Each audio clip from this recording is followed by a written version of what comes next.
Video. In today's video I will show you how to display QR code for a native iOS application using SwiftUI. It's pretty simple. So here you can see the output for it. Firstly, what you have to do is you have to import core image.ci filter build-ins. Then you have to create objects for ci context and ci filters.qrcode generator. Then we will create another method where we'll convert whatever string you pass to a data object, and from that we will get an output image.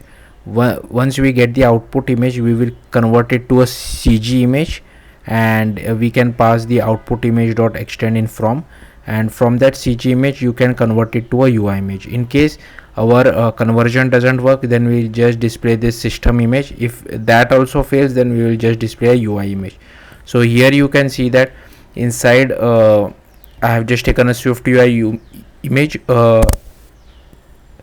view, and here we are just passing UI image, and we are just calling the method from this, and here inside string you can pass whatever you want to, and the interpolation is none because we want to make sure the QR code is extremely sharp.